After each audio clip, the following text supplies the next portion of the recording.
माई जंदू इंतकाल कर गई। माई जंदू कातिल को तख्तादार पर लटका कर ही मकतूलैन के लिए रोई। तख्ता खींचा गया तो एक जिस्म दार पर झूलने लगा, जिसे देखकर सामने खड़ी बूढ़ी औरत की आंख से एक अश्क निकलकर इसके रुखसार की झुर्रियों में तहलील हो गया। ये 5 जून 1992 था।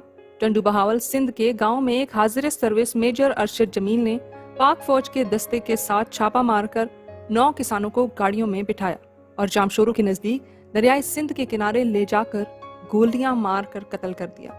फौज ने इल्जाम लगाया कि ये अफराद दहशतगर्द थे और इनका ताल्लुक भारत के इदारे रिसर्च एंड एनालिसिस विंग से था। लाशें गांव में आई तो न सिर्फ गांव में बल्कि पूरे इलाके में कोहराम मच गया। हर माँ अपने बेटे की लाश पर मातम कर रही थी। इनके बहन दिल दहला रहे थे। इन माओं में से एक 72 साल की बूढ़ी औरत माई जंदू भी थी। इसके सामने 2 बेटों बहादुर और मंठार के अलावा दामाद हाजी अकरम की लाश पड़ी थी, मगर वो खामोश थी। औरतें इसे बैन करने पर उकसा रही थी। माई जंदू सकते के आलम में बेटों और दामाद के सफेद हुए चेहरे देखती जा रही थी। हर शख्स ये कह रहा था कि खामोशी से मैयतें दफना दी जाएं। कातिल बहुत ताकतवर थे। इन गरीब हारियों का ऐसी ताकत वालों से क्या मुकाबला। माई जंदू को बार बार रोने के लिए कहा गया तो इसने वहशतनाक निगाहों से मैयतों की तरफ देखा और बोली, बस। माई जंदू एक ही बार रोएगी जब बेटों के कातिल को फांसी के फंदे पर लटकता देखेगी।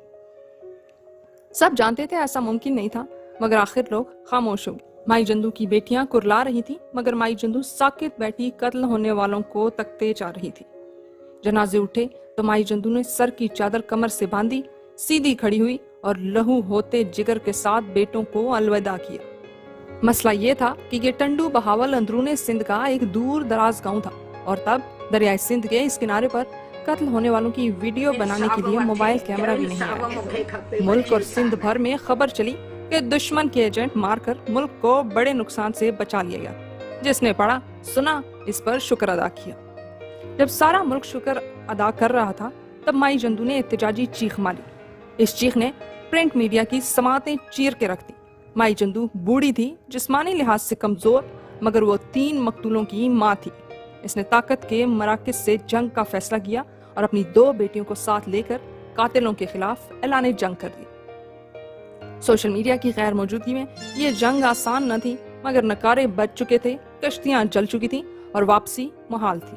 अखबारों और सहाफियों के हमरा माई जंदू ने इस चीख को ताकती मराकज के सीनों में घोंप दिया।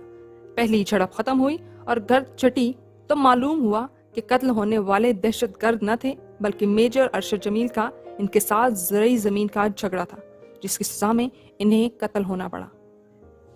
24 जुलाई 1992 को जनरल आसिफ नवाज और नवाज शरीफ ने मुलाकात की और जनरल आसिफ नवाज ने मेजर अरशद जमील का कोर्ट मार्शल करने का हुक्म दिया।